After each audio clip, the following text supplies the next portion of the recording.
말하는 긍휼은 조금 다릅니다. 성경에서 말하는 긍휼은 단순히 어떤 사람이 아니라 원수예요. 원수. 나하고 관계에 있어서 원수 같은 사람이에요. 근데 원수를 원수로 여기지 아니하고 그 원수를 불쌍히 여기는 것을 컴패션이라고 성경은 말하고 있습니다. 성경에는요, 창세부터 요한계시록까지 이 긍휼이라는 단어가 115번 사용되어져 있어요. 어쩌면 성경은 하나님의 이 긍휼의 강물이 흘러가는 책이라고 말해도 과언이 아닙니다. 성경은 하나님의 긍휼의 강물로 가득한 책입니다. 하나님의 이 긍휼은 인간의 머리로 상상할 수 없는, 어떤 조건이나 이유가 없는 인간의 머리로 상상할 수 없는 이 하나님의 긍휼, 그 하나님의 긍휼 넓이, 높이, 길이는 측량할 수 없는 것이 이 하나님의 긍휼이라고 하는 거예요. 그래서요, 이 하나님의 성품인 긍휼, 그 긍휼이라는 단어가 성경에 나올 때는 이미 그 긍휼이라는 단어에 3가지 정도의 의미가 내포되어 있어요. 이미 녹아져 있어요. 첫 번째로 우리가 이 하나님의 긍휼이라고 할 때 그 긍휼이라는 단어에 어떤 의미가 내포되어 있냐? 전지적이다라는 거예요. 하나님의 긍휼은 전지적입니다. 다 알고 계신다라는 의미가 내포되어져 있어요. 마치 그 탕자의 아버지는요, 이 둘째 아들이 유산을 달라고 잔머리 굴러서 그 돈을 갖고 나가서 그리고 허랑방탕하며 정욕적으로 그 돈을 다 써버릴 수밖에 없는 그 아들의 연약함과 체질과 기질을 이미 다 알고 있어요. 이 자식이 어떤 자식인지, 일하기 싫어서 요령 피우면서 그리고 잔머리 굴려 이런 못된 짓을 나가서 행할 수밖에 없는 그 아들의 모습을, 그 아들의 연약함을, 그 아들의 체질과 기질을 이미 다 알고 있다는 거예요. 그럼에도 불구하고 돌아오는 아들을 용납하고 받으시는 것이 하나님의 컴패션, 긍휼이라고 하는 거예요. 저는요, 하나님이 저의 체질을, 저의 기질을 아신다는 게 때로는 너무 감사해요. 저희 부모님이 이북에서 내려오셨어요. 저희 아버님이 6.25가 나기 전에 서울에 발령을 받으셔서 서울에서 생활을 하시다가 6.25가 나서 이산가족이 됐어요. 함경도 분이시라 또 가끔은 이제 욕을 하실 때, 야, 이 종갓나 새끼야 어찌 그러냐 그러는데요, 종도 별 일이 없는데 종이 갓 낳은 새끼니까 얼마나 별 볼 일이 없겠어요. 이 종갓나 새끼, 이 종이 갓 낳은 새끼. 근데 저희 아버님이 굉장히 무서운 분이셨지만은 저한테 있어서는 굉장히, 제가 막내였기 때문에 저를 굉장히 이렇게 이뻐해 주셨댔어요. 그러면서 제가 성장하면서 제가 굉장히 입이 좀 까다로웠어요. 그리고 잘 밥을 안 먹어. 그래서 워낙 제가 안 먹어서요, 저희 어머님이 설탕에다가 밥을 비벼서 저를 어릴 때 먹여줬어요. 그렇게 해서라도 한 숟가락이라도 먹게 하려고. 제가 키가 작은 이유가 하여튼 그랬어요. 그러면서 제 고향이 을지로 삼가입니다. 을지로 삼가고요, 교회도 명동교회라는 데를 다녔고요, 제 본적이 종로구로 돼 있어요. 그러다 보니까 제가 성장하면서 뭐 이게 시골이라든지 또 다른 친척이 있어서 서로 오고 가는 그런 것들이 없다 보니까 문화적으로 저는 굉장히 이렇게 좀 뭐랄까 제한된, 그래서 우리 어머님이 해준 반찬만 먹을 수 있는, 다른 집의 반찬은, 음식은 못 먹는, 그리고 또 지저분하면 더더욱 못 먹는 그런 기질로 제가 자랐댔어요. 제가 사실 일본에 선교사로 91년도에 나가서 이제 2001년도까지 10년 동안 그 와사다 대학 앞에 있는 다카다노바바라고요, 세시오 기리스도 교회의 일본인 교회에서 일본 대학생들을 사역하고 또 거기 나오는 우리 한국 유학생들을 사역을 했댔습니다. 그러다가 제가 중국으로 간다? 와, 저는 이때 쓰는 말이요, 눈꽃만큼도 전 생각해보지 못했어요. 제가 중국 가서 한인교회를 한다는 건 진짜 꿈에도 생각을 안 했댔어요. 그런데 제일 저한테 부담 쓰는 게 뭐냐, 지저분할까봐.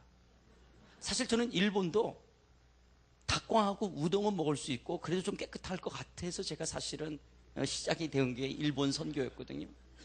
근데 하나님께서 저의 그런 기질, 그런 저의 체질을 다 알고 있다라고 하는 거예요.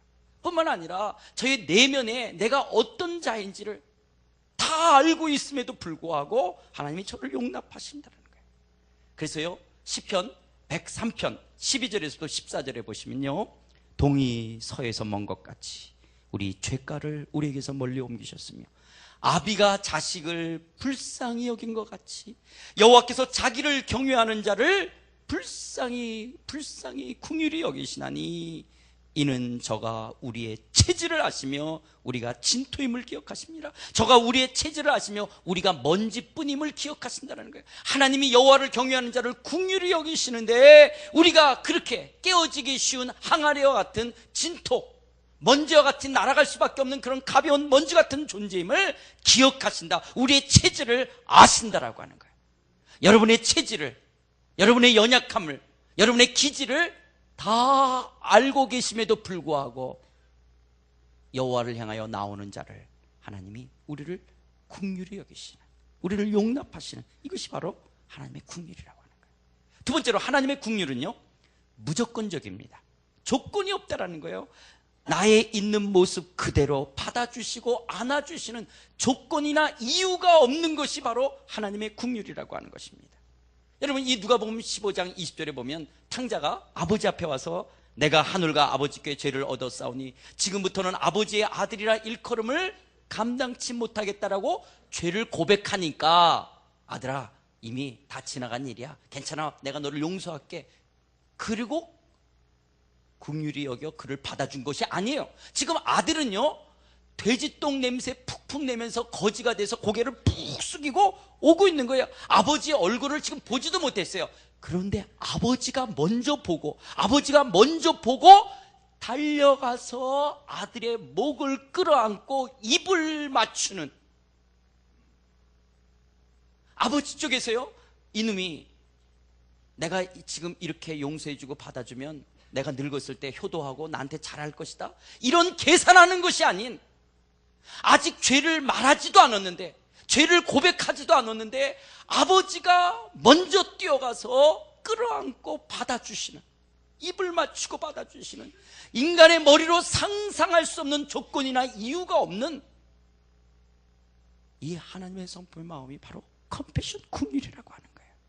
그렇기 때문에 이런 하나님의 긍휼은요, 내가 받아야 될 저주나 형벌이나 진노를 면제해줬다, 이 정도가 아니라요, 오늘 우리가 그런 저주와 형벌과 그런 하나님의 진노를 받을 수밖에 없는 우리의 내면의 죄성, 우리의 패역함, 불신, 실패, 무능, 부족함, 결함, 못난 거, 연약한 거, 나쁜 기질, 나쁜 습관, 상처, 아픔, 쓸모없는 것들, 그런 것들이 내 안에 있음에도 불구하고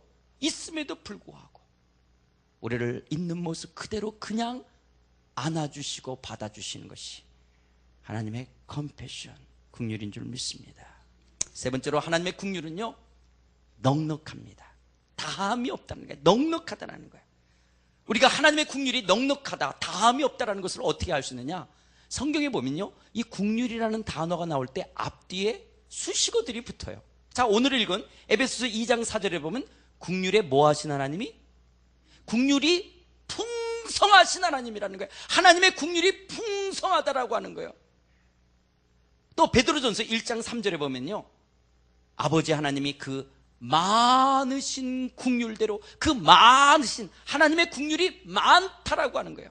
또 시편 119편 156절에 보면 여호와여 주의 긍휼이, 여기 많다라고 나오지만 우리 개역 한글에 보면 주의 긍휼이 크시오니, 주의 긍휼이 크다라고 하는 거예요. 크다라고 하는 거예요.